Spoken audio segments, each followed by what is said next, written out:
अब देखो next question, question number 6 में क्या है देखो, a certain sum amounts to rupees this in 4 years and to this in 6 years, find the rate percent and sum. तो फिर हमको क्या करना है, 6 इयर्स में सम अमाउंट कितना होता है वो लिख लो। द अमाउंट इन 6 इयर्स क्या होता है, 4050। द अमाउंट इन 4 इयर्स क्या होता है, 3825 रुपीज लिखना मत भूलना, ठीक। अब देखो ये 2 ईयर का इंटरेस्ट निकाल लो।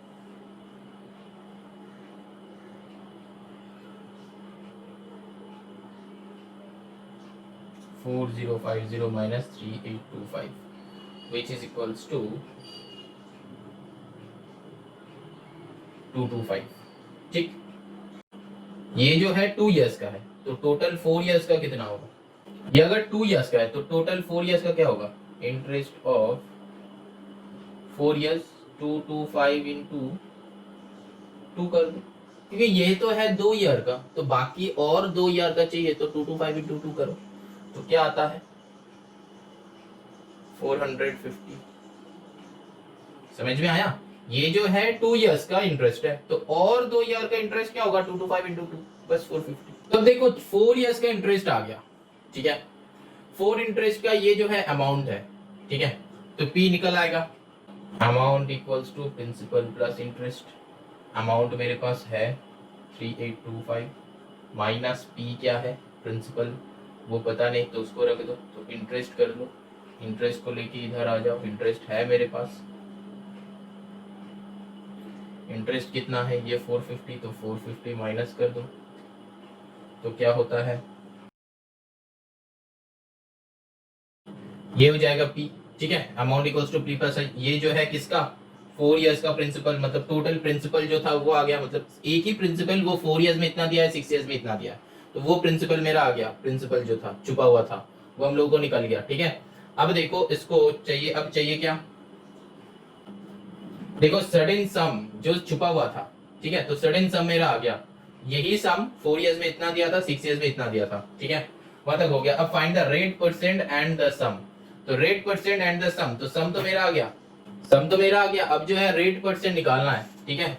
रेट परसेंट के लिए हमको क्या चाहिए, रेट परसेंट मतलब आर हमको फाइंड करना है, तो पी जो है प्रिंसिपल जो है वो गिवन है, मतलब वो मिल गया हमको, वो छुपा हुआ था 3375, ठीक है, और प्रिंसिपल हो गया आर हो गया, तो ये क्या है ऐसा equals to P R T by 100, इसमें पुट करने के लिए आर हमको चाहिए टी कितना है, टी ये कितने में हुआ 4 इयर्स में हुआ, ठीक है नहीं 4 इयर्स का हम निकाले, ठीक है, तो पी आर टी एसआई क्या होगा, एसआई भी है मेरे पास, एसआई देखो 450 4 इयर्स का है ना, तो अब क्या करेंगे 450 और 450 इक्वल्स टू पी क्या है 3375 इंटू आर वो हमको पता नहीं, इंटू टी जो है 4 इयर्स का है बाई 100, तो इसको कैलकुलेट करना है, और 450 into 100 divided by 3375 into 4 equals to R, ठीक। यहाँ पे हमको क्या करना है 4 से ये अगर पूरा कर दोगे तो यहाँ पे आ जाएगा 25 से ये पूरा हो जाएगा शायद, 25 1 जा 25, फिर आता है क्या इधर 5 उधर 3 तो 8 87 25 3 जा तो 75 75 85 7 तो 125 25 5 जा 135, अब 135 से ये क्या होगा 135 2 तो नहीं होगा 315 आएगा, 4 5 जा 20 तो 135 4 जा हो जाएगा शायद, 5 4 जा 20 का 0 कैरी 2 4 3 जा 12 प्लस 2 नहीं हो रहा है, तो 5 से करके छोटा कर दो, 5 2 जा 10, 13 3 35, 5 7 जा, यहाँ पे 5 9 जा तो 90।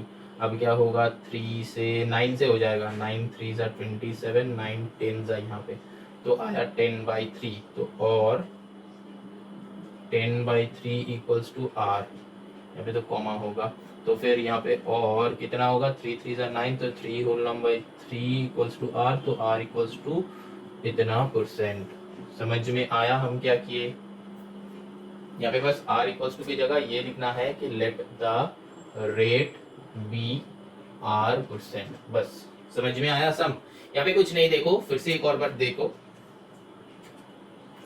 देखो अमाउंट गिवन था 6 इयर्स का और अमाउंट गिवन था 4 इयर्स का, तो हम क्या किए, दोनों को माइनस किए, माइनस करके 2 इयर्स का इंटरेस्ट निकाले, तो 2 इयर्स का इंटरेस्ट क्या होगा, 225। ठीक, तो अगर 2 इयर्स का 225 होता है इंटरेस्ट, तो 4 इयर्स का क्या होगा, उसका डबल, तो इसका डबल कर दिया, इंटू 2 कर दिया, तो आया 450, है कि नहीं। 2 इयर्स का 225, तो 4 इयर्स का उसका डबल होगा, तो 450। ठीक है, अब देखो मेरे पास ये 450 क्या आ गया, इंटरेस्ट आ गया। इंटरेस्ट मतलब क्या, जो एक ही तो अमाउंट वो रखा था, है कि नहीं, एक ही तो अमाउंट था, तो अब क्या है, वो amount equals to P plus I, तो 4 इयर्स का मेरा निकाल रहा है, तो देखो 4 इयर्स से निकालो, 4 इयर्स का अमाउंट क्या था, 3825, तो 3825 पुट कर दिए, है कि नहीं, समझ में आ रहा है। यहाँ पे क्या था, 3825, तो 3825 पुट कर दिए। अब क्या था, आई जो था 450, तो 450 लिख दे, तो यहाँ से पी मेरा आ गया। ठीक है, पी क्या आया, 3375। अब देखो ये जो प्रिंसिपल आया, ये प्रिंसिपल से हमको क्या निकालना है, रेट निकालना है, तो जो छुपा हुआ था प्रिंसिपल वो आ गया। अब क्या है, बाकी सारे तो गिवन है। 4 इयर्स का, यहाँ पे देखो 4 इयर्स का अमाउंट गिवन है, यहाँ पे देखो 4 इयर्स का इंटरेस्ट मेरा आ गया है। ठीक है, अब देखो 4 इयर्स का क्या आ गया, मतलब टोटल पी आ गया है, ये वाला जो है पी आ गया, तो चाहिए क्या, पी आ गया, टी 4 इयर्स है, एस आई भी 4 इयर्स का यहाँ पे निकल गया था, तो लिख लिए। तो अब क्या चाहिए, आर चाहिए, तो इजीली निकल जाएगा, है कि नहीं, बस पुट कर दिए, ये वाले फॉर्मूला में पुट कर दिए। समझ में आया, तो बस सॉल्व कर लिए, तो आ गया आर। चलो moving on to the next sum. अब देखो क्वेश्चन नंबर 7 करेंगे।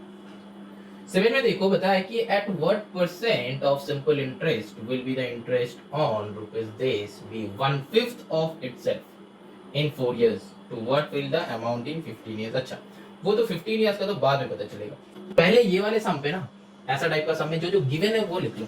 ठीक है, देखो क्या गिवन है, देखो पी गिवन है मेरा, क्या है, रुपीज 3750, और क्या गिवन है, बताया है कि ये 3750 की 1/5 ऑफ इटसेल्फ, वो क्या है, ये पी है, तो इंटरेस्ट जब देगा इसका 1/5 देगा, तो 3750 इंटू 1/5, तो यहाँ से 5 से अगर काटाकुटी करो तो क्या हो जाएगा,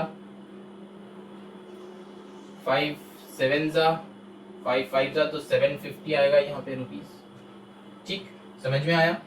अब देखो टी गिवन है जो है 4 इयर्स, ठीक, 4 इयर्स में होगा, तो यहां से हमको क्या निकालना है, एट व्हाट रेट परसेंट, तो आर निकालना है, तो सब मेरा आ गया। अब आर इक्वल्स टू क्या होगा, S I into 100 divided by P into T, ये वही से आया है ना, पी और T by 100 equals to S I, तो जो है हमको क्या चाहिए, आर चाहिए, तो आर इक्वल्स टू ये एस आई इंटू 100, इसको इधर भेज दो, और ये पी आर जो है, पी टी जो है, बाकी जो दो है ना, इसको और इसको इधर लेके आओ नीचे, तो पी टी, तो ये नहीं रहेगा, तो बस फॉर्मूला हो गया।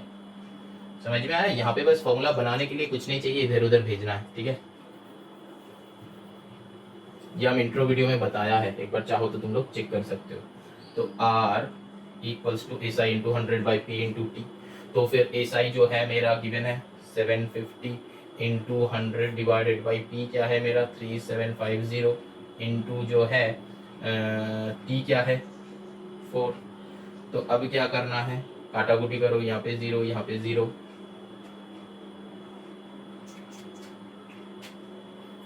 अब देखो यहाँ पे 25 से कर दो, 25 3 जा तो 30 होगा, यहाँ पे 25 से करो, 25 1 जा 25, फिर 5 जा तो 125, तो यहाँ पे 15 जा करो, 15 2 जा 30, यहाँ पे 2 2 जा 4, 2 से 2 5 जा 10, तो यहाँ पे R कितना आएगा, R इक्वल्स टू 5% आएगा। ठीक है, तो ये आया एक, तो R इक्वल्स टू 5% आ गया। अब देखो बताया है कि to what will it amount in 15 years. तो 15 इयर्स मतलब कि इसका अमाउंट कितना होगा, अमाउंट चाहिए। तो देखो मेरे पास P गिवन है 3750, R गिवन है 5% आ गया, T देखो 15 इयर्स है, ठीक है। तो ऐसा ही निकाल लो यहाँ से, P R T by 100, P क्या है 3750 इंटू आर जो है 5, टी जो है 15 डिवाइडेड बाई 100। तो यहाँ पे एक जीरो कट कर दो, यहाँ पे 5 से करो 5, अच्छा ये काटा कुटी मत करो, ठीक है, क्योंकि 10 है ना, इजीली हम लोग कैलकुलेट कर सकते हैं। यहाँ पे 5 है, तो यहाँ पे 15 5 जो 75, तो 375 इंटू 75 बाई 10। तो यहाँ पे क्या होगा, कैलकुलेट करो।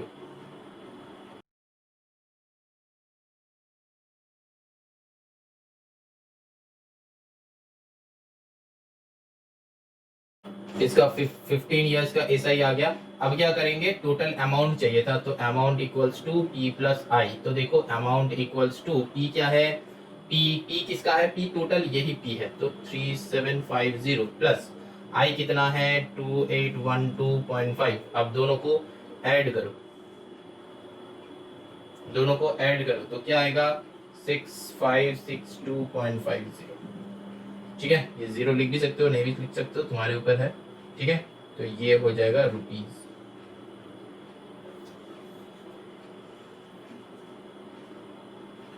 समझ में आया? बस कुछ नहीं किए, यहाँ पे जो दिया था उसी से फॉर्मूला निकालो, r इक्वल्स टू 5% आ गया। अब हमको चाहिए था 15 इयर्स का अमाउंट, तो 15 इयर्स निकाल के एसआई निकाल लो।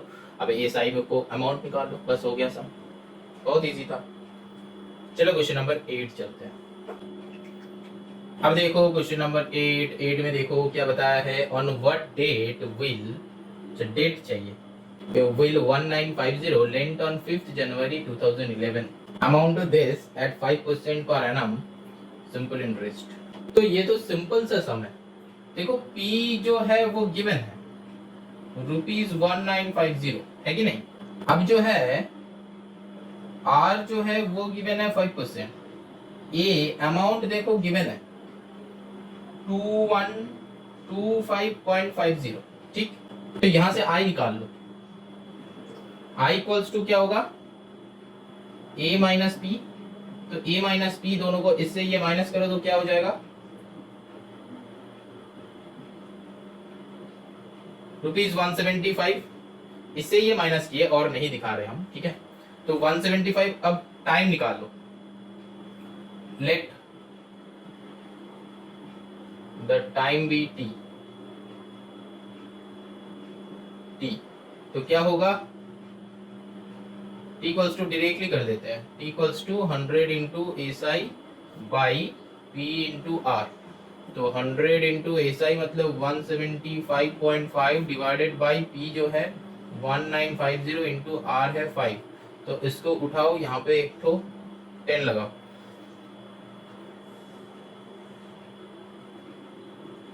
ये जीरो उड़ा दो। अब यहाँ से ये जीरो के साथ ये जीरो भी उड़ा दो, तो वो उड़ गया। यहाँ से 5 के साथ इसको करो तो क्या आएगा 5 3 15 16 17 2 5 5 25 5 1 5, ठीक है। तो 351 आया। तो यहाँ से अब कुछ होगा, देखो ये दो तो 3 से जा रहा है, तो 3 6 18 3 5 15, यहाँ पे 3 1 3 3 1 3 3 7, तो 117/65। ये जो है ना 17 नहीं 13 से जाएगा, 13 5 65, 13 9 होता है, ठीक है। तो 9/5, तो देखो यहाँ पे आ जाएगा 9/5 इयर्स। तो 9/5 इयर्स मतलब इसको कन्वर्ट करो तो क्या हो जाएगा 5 1 5 4/5, तो इतना इयर्स। अब देखो इसको कन्वर्ट करोगे तभी आ जाएगा आंसर, बहुत इजी सम है। 1 होल नंबर 4/5 इयर्स, ठीक है। तो 1 होल नंबर 4/5 इयर्स मतलब क्या है 1/5 इयर्स, इसको कन्वर्ट करना है, ठीक है। तो मतलब 1 इयर्स 192 डेज। अब सर ये 192 डेज अब कैसे निकाले, ये देखो 1 इयर्स तो 1 इयर्स हम कर दिए, अब डेज कितना होगा 5/4 मतलब क्या 365 इंटू 4/5 करो तो क्या आता है 5 से करो, 5 7 जा 35, 36 1 15, 5 3 जा 15, अब क्या मल्टीप्लाई करो, 4 3 जा 12 का 2 कैरी 1, 7 4 जा 29, तो 292 आएगा। हाँ 192 नहीं 292 आएगा। ठीक है, तो आया। ये कैसे करना है, 365 इंटू 4/5, मतलब 365 और 4/5 कर दिया तो वो आ गया डेज। समझ में आया, समझ में आया। अब देखो, अब यहाँ पे इतना या जितना डेज था तो और कितना दिन बाद मिलेगा। अब देखो पहले लिया क्या था, 5 जनवरी 2011, ठीक। अब देखो इसका एक साल बाद आफ्टर 1 ईयर, मतलब यहाँ पे 1 ईयर है ना, तो आफ्टर 1 ईयर डेट क्या होगा, 5 जन 2012, ठीक है। अब इसके साथ 292 डेज एडेड अप करो, ठीक है।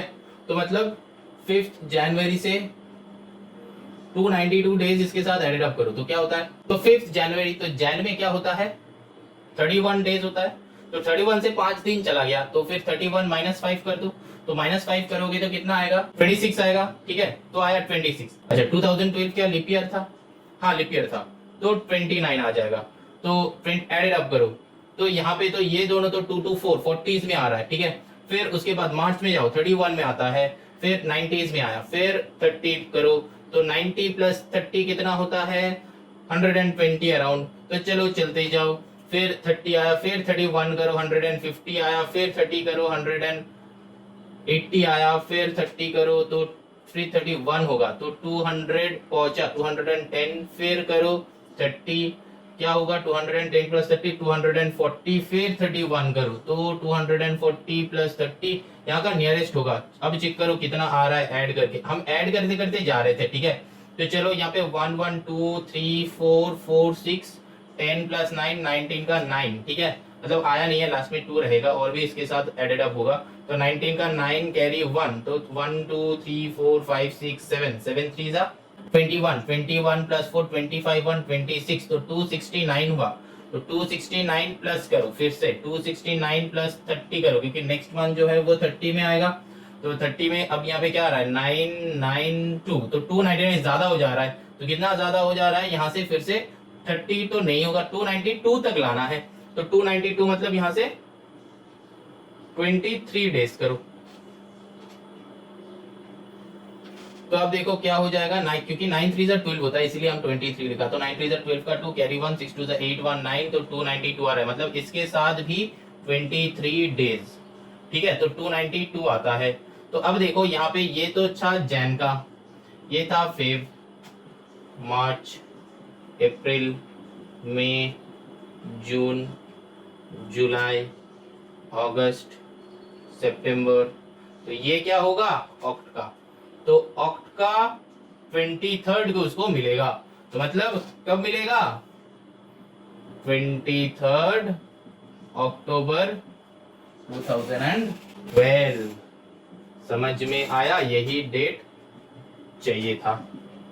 समझ में आया ये डेट का पार्ट क्या होगा, यहां तक सम बहुत इजी था। यहाँ पे डेट का पार्ट क्या था एक और बार देख लो, यहाँ पे 1 ईयर तो 1 ईयर रख दिया हम, फिर 4/5 ईयर्स था, तो 4/5 ईयर मतलब 1 ईयर, ये तो 2 ईयर्स तो नहीं है, तो उससे कम है, तो कितना दिन होगा वो निकाल लो, कैसे 365 इंटू 4/5 करके, 365 इंटू 4/5 के तो क्या आया 365 इंटू 4/5 के तो 73, तो मल्टीप्लाई किए तो 292 डेज आया। अब देखो वो कब लिया था, क्या 5 जनवरी 2011 में वो लिया था, तो 5 जनवरी 2011 में वो लिया था, तो इसके बाद 1 ईयर, क्योंकि मेरा 1 ईयर है तो 1 ईयर काउंट किया हम, उसके बाद 1 ईयर आया तुम्हारा ये 5 जनवरी 2012। ध्यान से देखो 5 जनवरी 2012 आया। अब क्या है 292 डेज और आगे जाना है, आगे जाना है, ठीक है। तो हम क्या करेंगे, तो 5 जनवरी तो वो लिया था, तो मतलब जनवरी में 31 डेज होता है, तो वो 5 दिन घट गया, तो 31 - 5 कर लिए, तो आया 26 डेज जनवरी में। फरवरी में वो क्या लीप ईयर था, अगर लीप ईयर होता है, नहीं होता है तो 28 29 2 होगा, अगर लीप ईयर था हाँ लीप ईयर था। तो यहाँ पे क्या किया हम 29 को ले लिए फरवरी में, अब मार्च, फिर अप्रैल, फिर मई, जून, जुलाई, अगस्त, सितंबर तक गया, ठीक है। हम क्या काउंट कर रहे थे, ये बस एडेड अप करते जा रहे थे 30, ठीक है। मतलब सोचो कि 26 29 तो आएगा 40 डेज, तो फिर 31 किए तो आएगा 40 प्लस 30, तो 4 प्लस 3 7 होता है, अराउंड 70, फिर प्लस 30 तो आएगा 100, फिर 130, फिर 3 करो तो क्या आएगा 160, 190, फिर 220, 200 ऐसे करके आएगा। हम वो सोच रहा था, ठीक है, ऐसे करके एडेड अप कर रहा था। तो अब एडेड अप करते करते अब यहाँ पे आके देखा कि अराउंड 270s में हो रहा है, तो हम यहाँ पे कैलकुलेट किए तो देखा 269 आ रहा है। तो अब 269 से और आगे जाना है, 292 तक जाना है, तो 269 प्लस 30 किए तो देखा 299 हो जा रहा था। तो मतलब अक्टूबर पूरा नहीं होगा, अक्टूबर के थोड़ा दिन पहले होगा। तो यहाँ पे कौन सा नंबर पुट करने से वो 2 आता है वो हम चेक किए, ठीक है, वो हम चेक किए। अगर तुम लोगों का, जिन लोगों का समझ में आएगा, जो बच्चे का समझ में आएगा कि ये कैसे करना है, तो पुट करके देखना। 269 प्लस 20 कितना होता है, 289 होता है, और भी 3 करो तो 290, तो 23rd ऑटोमेटिकली आ जाएगा तुम्हारा। तो 23 डेज अक्टूबर का होगा तो आ रहा है 292। तो 23rd अक्टूबर 2012 यही आ जाएगा आंसर। कैसे? क्योंकि 290 डेज आगे आया, हम 5th जनवरी 2012 से 290 डेज आगे आया, तो 23rd अक्टूबर ही आ रहा है, तो वही हो जाएगा आंसर। क्योंकि तुमको यहाँ पे क्या चाहिए था, डेट चाहिए था। समझ में आया? चलो moving on to the next sum, question number 9। अब देखो क्वेश्चन नंबर 9 में ना हम लोगों को इक्वेशन बनाना है थोड़ा सा। देखो पता है कि if the interest of ₹2400 be more than interest on 2000 by ₹60 in 3 years, तो मतलब वो बाद में सोचेंगे, जो दिया हुआ है लिख लो कि P इक्वल्स टू ₹2400, ठीक है। R जो है x% ले लो, ठीक है, और फिर क्या T इक्वल्स टू 3 इयर्स ले लो, ठीक है। यहाँ पे ना R को x% नहीं लेना है, यहाँ पे R को ना R ही रहने दो, ठीक है। यहाँ पे लिख लो let the rate equals to R%, ठीक है। अब जो है यहाँ पे निकाल लो कि एसआई क्या है, PRT/100। तो P क्या है मेरा 2400 इंटू R क्या है मेरा R, PT क्या है 3/100, तो ये काटाकुटी कर दो, 24 3 आता है 72 R हो गया, ठीक है। ये जो है एसआई। अब क्या बता रहा है, ये इंटरेस्ट ऑन रुपीज 2400, ठीक है, तो वो मेरा आ गया। अब क्या है, is to be more than the interest on ₹2000, ठीक है। तो अब 2000 का इंटरेस्ट निकालो। अब P इक्वल्स टू ₹2000, ठीक है। अच्छा इधर करते हैं, इसका नीचे करते हैं, ठीक है, क्योंकि इधर में हम वो इक्वेशन बना के सॉल्व करेंगे। तो यहाँ पे चलो P इक्वल्स टू ₹2000 करते हैं।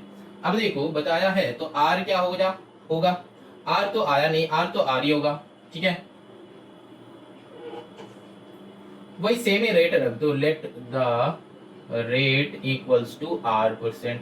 अब T जो है वो भी सेम है 3 इयर्स। अब SI निकाल लो, तो SI क्या है PRT/100, तो क्या है SI इक्वल्स टू, SI तो निकाल रहे हैं, तो P equals to 2000 into R, तो R ही रहेगा 3/100, तो 20 कट कर दो, तो 3 2 6, तो 600 R, ठीक है।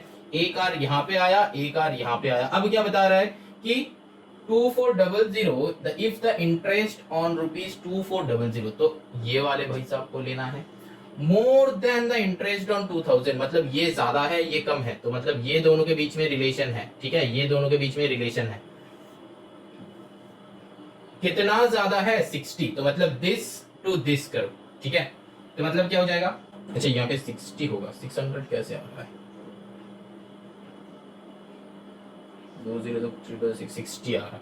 अब देखो यहाँ पे ये दोनों के बीच में रिलेशन है, ठीक है, ये दोनों के बीच में रिलेशन है, तो 72R ये ज्यादा बड़ा है, माइनस ये 60R इक्वल्स टू कितना 60, ठीक है।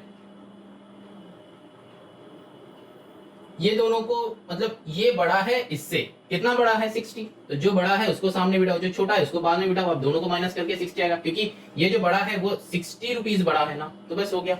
यहाँ पे लिख लो ATP। अब दोनों को सॉल्व करो, क्या होगा 12R और 12R इक्वल्स टू 60, तो R इक्वल्स टू 5, क्योंकि 12 5 60 होता है, तो R इक्वल्स टू 5%, ठीक है। तो रेट यहाँ पे परसेंटेज मत लिखना, तो रेट इक्वल्स टू 5% हो जाएगा। समझ में आया? बहुत इजी समय। यहाँ पे बस ये इक्वेशन कैसे बनाते हैं, ठीक है, वो तुम लोगों को पता है, ये बहुत बार हम समझाया भी है। मेरा 14.B का एक वीडियो अपलोडेड है, वहाँ पे तुम लोग देख सकते हो, वहाँ पे जो वर्ड प्रॉब्लम्स है वो वर्ड प्रॉब्लम्स है इक्वेशन बनाने का, वहाँ पे हम बताया है ये बहुत बार, और तुम लोग जो क्लास 7 में भी सीखे हो लीनियर इक्वेशन तो कैसे बनाते हैं इक्वेशन। तो बस कुछ नहीं है, जो बड़ा है उसको सामने बिठाओ, जो छोटा है उसको यहाँ पे बिठाओ। अब जो है जो कितना है डिफरेंस कितना है 60 का, तो this minus this equals to 60। ठीक है, बताया है कि this is more than this by 60, तो this is more than this, difference कितना 60 का, तो डिफरेंस का मतलब क्या है माइनस, तो माइनस पुट कर दो। आया समझ में? चलो moving on to the last question, question number 10 करते हैं। अब देखो क्वेश्चन नंबर 10 में भी इक्वेशन बनाना है। देखो divide rupees this into two parts such that the interest on one at 5%, this that on this percent for 6 years। तो वन पार्ट को x ले लो, लेट वन पार्ट x, ठीक है, तो अदर पार्ट क्या हो जाएगा 15,600 माइनस x। समझ में आया? अब देखो ATP क्या होगा, देखो बताया है कि divide rupees 5,600 into two part such that the interest on one at 5% for 5 years may be equal to that on the other at 4.5% for 6 years। ध्यान से चेक करो, वन पार्ट जो है इसका एसआई लिखो, ठीक है, वन पार्ट का इस पार्ट का एसआई लिखो। अच्छा ये एटीपी अभी मत लिखो, एटीपी को इधर करेंगे, ठीक है, नहीं तो समझ में नहीं आएगा। देखो फर्स्ट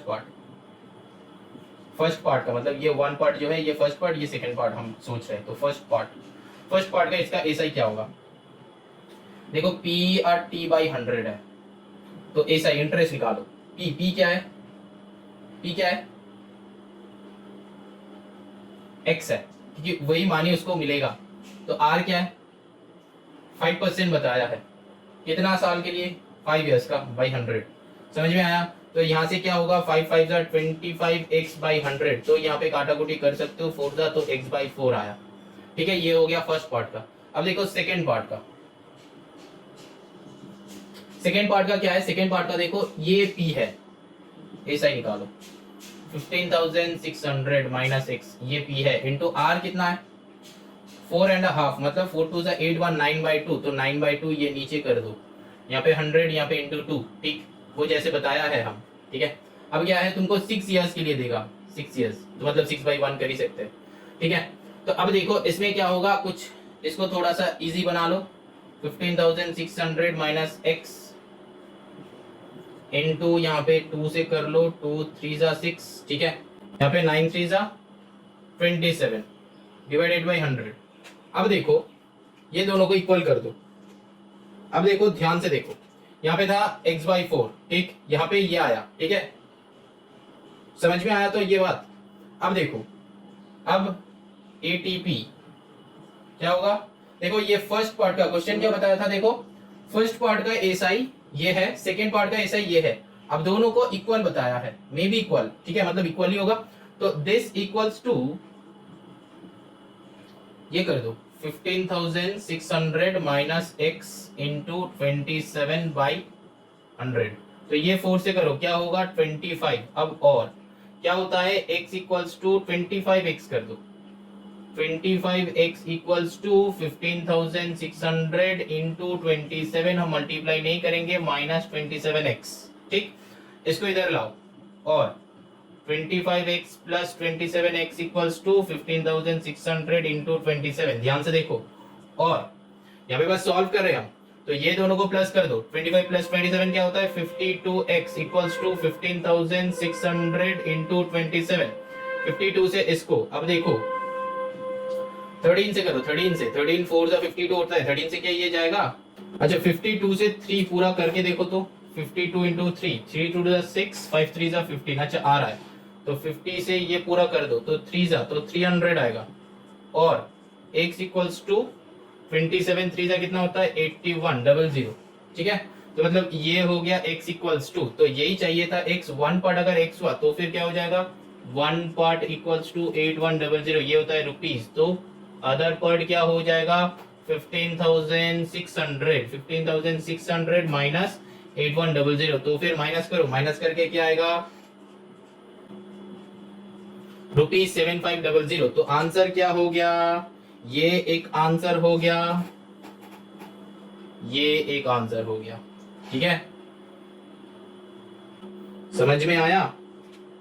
अब देखो ये दो आंसर हुआ कैसे, दोनों को ऐड करोगे तो 15,600 आना चाहिए, तो दोनों को ऐड करके देख लो, 8100 और 7500, 00 आ रहा है 15,600, सेम हो गया आंसर। ठीक है, अब सुनो क्या किए हम, एक्चुअली फिर से बता दे रहे हैं। क्वेश्चन में बताया था ये रुपीस डिवाइड करना है दोनों में, ठीक है, दोनों में डिवाइड करना है, तो दोनों में डिवाइड करना है तो मतलब क्या है, एक को हम ले लिए x, दूसरे तो अदर, ऑटोमेटिकली क्या हो जाएगा दिस माइनस x। अब देखो बताया है कि such that the interest on one may be equal to the other, ठीक है, मतलब वो दोनों का, मतलब दोनों का इंटरेस्ट का बता रहा है, दोनों का इंटरेस्ट के अंदर काम होगा। ठीक है, अब काम क्या होगा, दोनों का इंटरेस्ट पहले कर लो। तो इसका इंटरेस्ट करने के लिए मेरा पी आर टी क्या था, देखो पी था ये एक्स, ये टोटल सम है, ठीक है, ये पी था हो जाएगा एक्स, और फिर क्या है देखो बताया है इसमें, हम यहाँ पे लिख देते हैं कि p equals to X, r equal to 5 बताया है, और देखो t इक्वल्स टू भी 5 बताया है, यहाँ पे 5%, यहाँ पे years। देखो ये चेक करो पहले वाला को, हाँ 5% फॉर 5 years, तो यहां से वैल्यू पुट करके हम ये निकाले काटा कुटी करके। अब इसके लिए क्या है देखो, देखो p इक्वल्स टू जो है 15,600 माइनस x, तो r इक्वल्स टू देखो गिवन है 4 होल नंबर 1/2%, अब t जो है वो भी गिवन है 6 years। अब ये यहाँ पे पुट किए, तो हम जैसे बताया था ये फ्रैक्शन में भी होगा तो नीचे के साथ आ जाएगा, वो हम क्वेश्चन नंबर 2 में दिखाया है क्यों होता है ऐसा।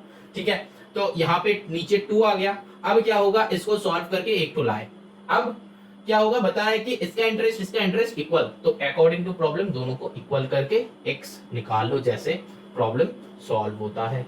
ठीक, समझ में आया। यहाँ पे सॉल्यूशन हम कैसे किए, यहाँ पे 4 था, यहाँ पे 100 था, तो 25 से कट कर दिए, फिर क्या किए, ये 27 को दोनों के साथ मल्टीप्लाई करना था, तो इसके साथ ये मल्टीप्लाई नहीं करना है क्योंकि मल्टीप्लिकेशन बहुत बड़ा हो जाएगा, तो हम नहीं करने वाले हैं। इसको मल्टीप्लाई में रख के एक तो ब्रैकेट दे दिए, माइनस 27x छोटा है रख दिया, फिर 27 को इधर लाया तो प्लस हो गया, तो 52x आया, तो 52x equals to this multiplication. हम मल्टीप्लिकेशन नहीं किया था, तुम लोगों को भी करने का जरूरत है नहीं, ठीक है, यहाँ पे थोड़ा सा अपना दिमाग यूज करना कि नहीं करना है। फिर क्या 15,600 इंटू 27, तो बस 52 से देखा कि यहाँ पे लास्ट में तो कटेगा ही कटेगा, क्योंकि एक पार्ट तो ऐसा है, तो हम चेक किए कि देखा कि 3 से 6 आ रहा है, मतलब तो हम क्या किए 52 इंटू 3 किए, तो देखा 156 आ गया, तो इसको 300 से कर दो, तो मल्टीप्लिकेशन कर दो, तो 8100 आया। तो बस बाकी अदर वन क्या होगा, सब्ट्रैक्शन, x का वैल्यू इसमें पुट करो, तो सब्ट्रैक्शन करके अदर वन निकाल लो। ठीक है, चलो चैप्टर एंड।